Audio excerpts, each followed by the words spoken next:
Bom dia, boa tarde, meus queridos e queridas alunas da Escola Bíblica Dominical EBD Juniores Tarde da IPP.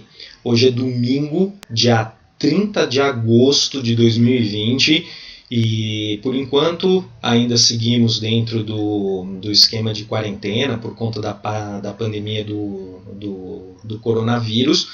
Mas eu oro ao nosso Deus que vocês e suas famílias estejam bem, estejam seguros e que nós possamos ter uma aula tranquila nesta tarde de domingo.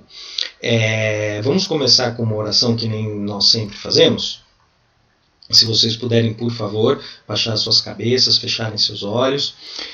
Nosso Deus, nosso Pai, nós estamos aqui para te louvar, para vir a conhecer literalmente no dia de hoje mais da tua palavra, de quem é o nosso Salvador, Jesus Cristo. Pedimos ao Senhor que abra os nossos corações, que nós possamos com os nossos ouvidos ouvir e compreender, entender e poder conhecer mais da tua palavra. Que nós possamos estar aproveitando esse momento de comunhão, de congregação, juntos, mas em segurança, que as famílias dos alunos estejam bem também, e que o Senhor proteja esse tempo, Pai, que o Senhor proteja a semente que está sendo plantada nos nossos corações. Nós te agradecemos, Pai, por tudo, Pai, que nós temos e que nós somos nessa vida, por meio do Teu Filho, nosso Salvador Jesus Cristo. Amém.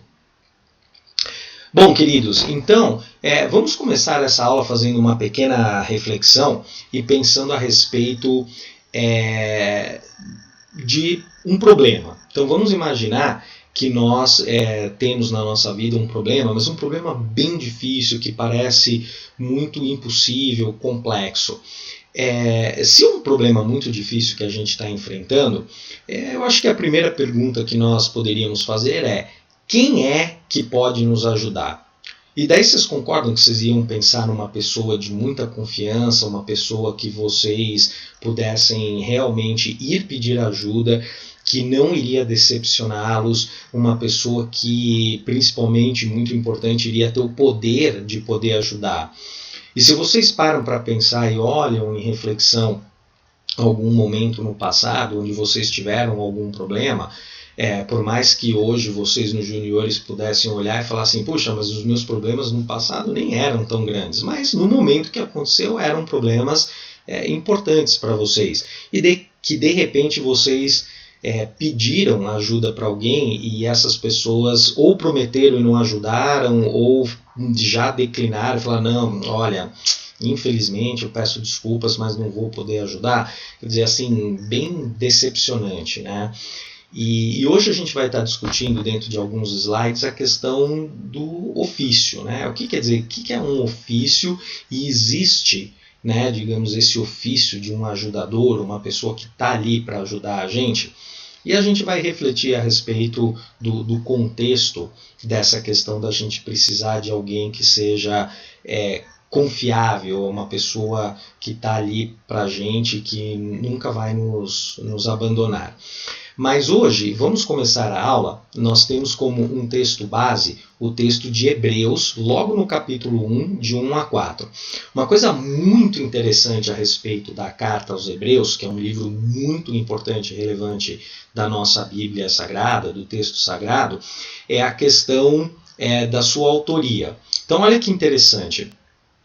Se vocês olharem, nós aprendemos, né, conforme estudamos a palavra de Deus, que a Bíblia Sagrada, na sua inteireza, no seu total, se a gente pega de Gênesis até Apocalipse, nós temos aí por volta de mais de 40 autores identificados. Aí eu estou falando de livros proféticos, do Pentateuco logo no começo, dos Salmos, e, enfim, e com certeza do Novo Testamento. Mas uma peculiaridade, uma curiosidade a respeito desta carta aos Hebreus é que não foi identificado até hoje com clareza e com certeza, convicção, quem foi o autor desta carta. Então, uma coisa interessante. Agora, uma coisa importantíssima que a gente pode tirar do texto é que a carta claramente foi escrita aos judeus da época, mas não qualquer judeu, aqueles judeus que estavam, né, que tinham se convertido ao cristianismo, que eram seguidores de Jesus. E algumas coisas interessantes a respeito dos judeus e do contexto daquela época é que os judeus eles eram um povo que conhecia, né, pela natureza, pela cultura deles, e a gente está falando assim da igreja nos primeiros dias, nos primeiros anos. Eles eram muito conhecedores de toda a lei judaica. Então, assim, aqui eu estou falando de uma certa forma de todo o Antigo Testamento. E dentro desse contexto, eles obviamente se converteram ao cristianismo, eles seguiam a Jesus, mas obviamente em algum momento eles tinham questionamentos, né, em relação a questão da suficiência e da superioridade de Jesus, porque toda hora eles voltavam para a lei. E essa carta foi escrita por um autor desconhecido, mas endereçada a esses judeus, e para tentar falar justamente sobre que o nosso Senhor e Salvador Jesus Cristo, falando para eles na época, ele era mais do que suficiente e superior a tudo, principalmente se comparado ao que a gente podia observar nos textos do Antigo Testamento. E por que isso é importante e relevante, meus alunos? Porque neste exato momento, lembra que eu tinha falado da questão do ofício? A gente vai voltar nisso, mas Jesus, ele foi o único que cumpriu todos os papéis que a gente podia ver descritos nas leis do Antigo Testamento. A gente vai falar sobre esses ofícios. E Jesus, não existe competição para ele. E isso é uma coisa importante, porque eles estavam toda hora olhando para o Antigo Testamento e pensando a respeito, por exemplo, de Moisés. Então, a gente precisa entender esse contexto do porquê que a carta foi escrita, e a gente entender que a carta, fazendo parte do Novo Testamento, ela é uma revelação de Deus a respeito das coisas do reino de Deus, e toda a revelação do reino de Deus ela é progressiva, né? Quer dizer, ela é cumulativa, ela vai, né, numa progressão movendo para frente, e a gente vê que a conclusão de toda a Escritura Sagrada ela se completa em Jesus e no trabalho salvador que ele fez na cruz. Mas para a gente entender melhor esse contexto, vamos ler o que diz efetivamente esse nosso texto base de Hebreus. Então, se a gente vai para Hebreus, a gente vai falar que a igreja como um todo, nós fazemos parte da igreja, nós somos a igreja, ela tem que proclamar a grandiosidade e a superioridade de Jesus conforme ele é revelado na Bíblia. Então, o texto diz o seguinte: havendo Deus outrora, então aqui fala do quando, então em tempos passados, desde o início, desde o princípio, falado muitas vezes e de muitas maneiras, então aqui é o como, para quem que ele endereça? Aos pais, e aqui a gente está falando dos judeus, né? Então voltando à herança da cultura judaica, pelos profetas, então assim, por meio de quem estava falando aos pais, né? Então Deus, naquela época do Antigo Testamento, que é o outrora, ele falava por meio dos profetas. Então aqui já fala de um primeiro ofício. Nestes últimos dias, então, ou seja, mais recentemente, nos falou pelo Filho. Quem é o Filho? Inclusive o texto sagrado fala, né, com a letra maiúscula, Nosso Senhor e Salvador, Filho de Deus Jesus Cristo, a quem constituiu herdeiros de todas as coisas, pelo qual também fez o universo. Então, aqui é uma frase que mostra, já começa a demonstrar de uma forma inequívoca a superioridade de Jesus, porque aqui a gente retoma, né, um texto que para mim é muito querido do Evangelho de João, capítulo 1 e logo o primeiro versículo, que fala que Jesus, aqui eu estou falando de uma maneira simplificada, obviamente, mas que Jesus estava com Deus desde o princípio. Lá no começo, Jesus estava com Deus, e ele participou de toda a criação, né? Então isso é uma coisa muito importante, fundamental a gente entender, porque isso sendo dito para os judeus da época nesta carta aos hebreus, os judeus, isso identifica claramente que ele estabelece essa questão, né, porque ele constitui herdeiros, né, a questão da herança, mas que fala que ele também estava lá e ele fez todo o universo.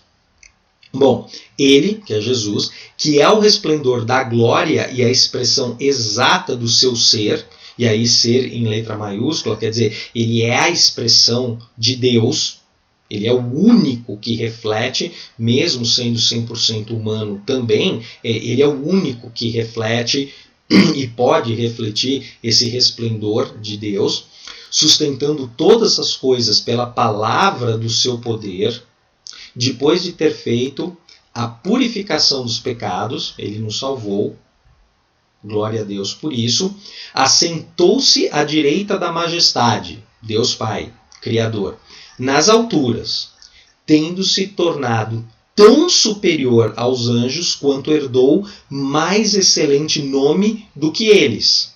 Então a gente vai estudar esse texto, entender a questão dos ofícios e ver o quão Jesus é importante, e que os hebreus que estavam, digamos, né, convertidos ao cristianismo, mas toda hora olhando no retrovisor, olhando para trás, tentando identificar o que os antigos profetas falavam, a palavra ela direciona para falar o seguinte: Jesus ele é suficiente, não é suficiente em si próprio, porque ele exerce todos os papéis que antigamente existiam e que eram expressos unicamente em uma pessoa, e a gente vai ver alguns exemplos, mas é muito importante entender que não só ele era suficiente em si próprio, porque ele exercia todos esses papéis, esses ofícios, mas mais do que isso, ele era superior a todos eles. Então, uma coisa muito importante, fundamental. Mas vamos voltar ao nosso texto e retomar algumas coisas. Então, o que nós vimos? Que a gente não sabe quem escreveu, mas que essa carta aos hebreus foi endereçada aos judeus convertidos e que a ideia era apresentar para eles essa suficiência e superioridade de Jesus.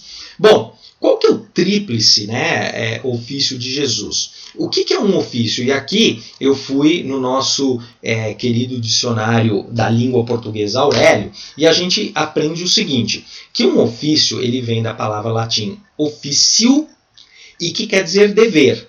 Ela é uma incumbência e uma missão. Então, dentro desse contexto, Jesus ele é a única pessoa, porque ele é ainda, né? Não é que ele foi, ele é o nosso Senhor vivo, Deus vivo. Jesus ele é profeta, então ele tem esse ofício de profeta, ele é sacerdote e ele é rei. Então a gente pode pensar em termos de profeta, temos vários profetas, temos vários exemplos de sacerdotes, sempre olhando para o Antigo Testamento, então a gente pode falar de Moisés, a gente pode falar dos grandes profetas, Jeremias, Isaías, Daniel, tem os profetas menores, a gente pode lembrar de rei, teve o rei Davi, obviamente, que é o mais óbvio, mas uma coisa interessante é que nenhum deles exercia todos os três papéis. Quer dizer, Davi ele foi um grande rei, provavelmente, né? A gente estuda, pelo menos é o mais reconhecido como o rei naquela época, mas ele não era profeta, né? Então tinha um outro profeta na época que atendia e direcionava digamos, esse lado, né? E então o profeta que é aquele que traz a palavra de Deus, o sacerdote que ora por e intercede pelo povo de Deus, e o rei que é aquele que governa, cada um deles tinha um papel, e a gente olha para o Antigo Testamento e vai estudar cada um deles, mas cada um deles exercia esse papel, digamos, individualmente. E Jesus foi o único que não só é suficiente para o povo judeu, que é isso que a carta está tentando endereçar, porque ele é suficiente, porque você não precisava, digamos, numa tríade de um rei e um profeta e um sacerdote para poder endereçar, porque Jesus, ele é o nosso profeta, ele é também o nosso sacerdote e ele é também o nosso rei. Então ele é o único que exerce esses 3 papéis ao mesmo tempo. E melhor do que isso, como profeta e como sacerdote e como rei, se nós compararmos Jesus, digamos, as pessoas, né, físicas e limitadas e com essa natureza pecadora do Antigo Testamento, a gente vê que Jesus foi superior a cada um deles, tanto que, olhando do aspecto como rei, ele é maior do que os anjos, e os anjos se dobram a ele. Então, quando a gente vê o final do versículo 4 do texto que a gente acabou de ler, esse versículo ele fala justamente isso, né? Quer dizer, que ele é superior até mesmo aos anjos. Então, glória a Deus por isso.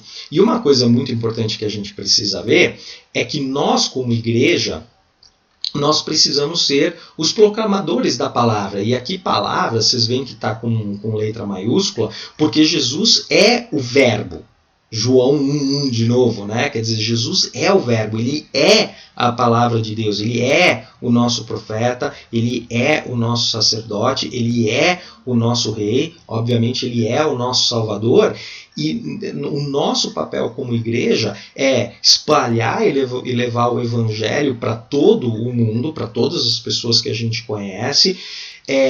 E a gente precisa proclamar, a gente precisa levar Jesus para o conhecimento das pessoas e falar quem ele é, da natureza dele. Então a carta aos Hebreus, ela é uma carta maravilhosa, endereçada aos judeus da época que tinham se recém-convertido, mas o nosso papel, muito parecido com o da carta, é explicar para todas as pessoas, né? Nós nos classificamos nesse sentido como gentios, né? Os não-judeus, mas levar aos gentios o conhecimento de quem é Jesus, dos ofícios que ele faz, que ele é o nosso ajudador, quer dizer, como ele exerce esses papéis, ele é aquele que nunca vai nos decepcionar, para quem a gente pode levar os nossos problemas, e ele nunca vai falhar, ele nunca vai decepcionar, ele nunca vai nos abandonar, e Jesus efetivamente é a concretização do plano salvador de Deus para as nossas vidas, e a gente não pode fazer nada menos do que glorificá-lo. Essa é a nossa grande missão, o nosso grande ofício aqui é glorificar o nome de Jesus Cristo e proclamá-lo para todas as nações, todas as pessoas que ele colocar no nosso caminho, e pregar o Evangelho, levar o Evangelho para essas pessoas. Então, meus queridos, era isso que eu queria falar com vocês hoje. Vamos repassar, por favor, o versículo para memorização. Então a gente permanece aí mais esta semana falando sobre Atos 12:24, que diz o seguinte: entretanto, a palavra do Senhor crescia e se multiplicava. Então vamos lá, novamente. Entretanto, a palavra do Senhor crescia e se multiplicava. Glória a Deus por isso. Deus Pai é maravilhoso.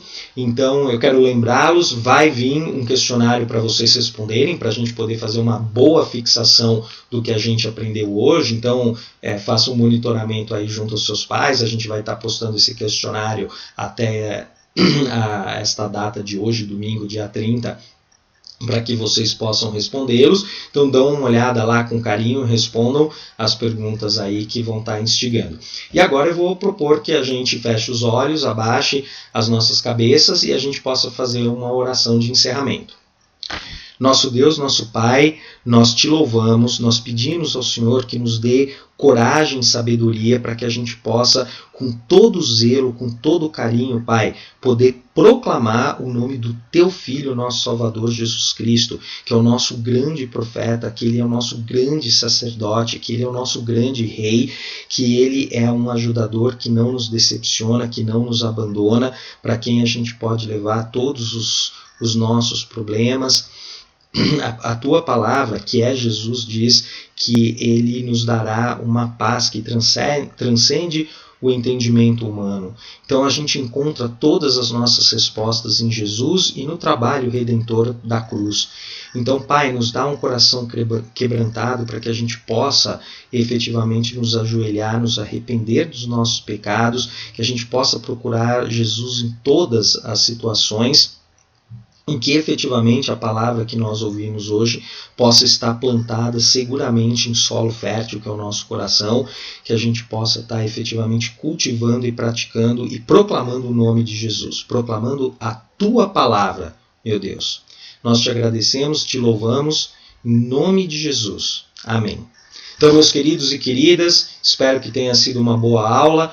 Fiquem na paz do Senhor e que vocês tenham um final de domingo abençoado com as suas famílias. Deus abençoe. Obrigado.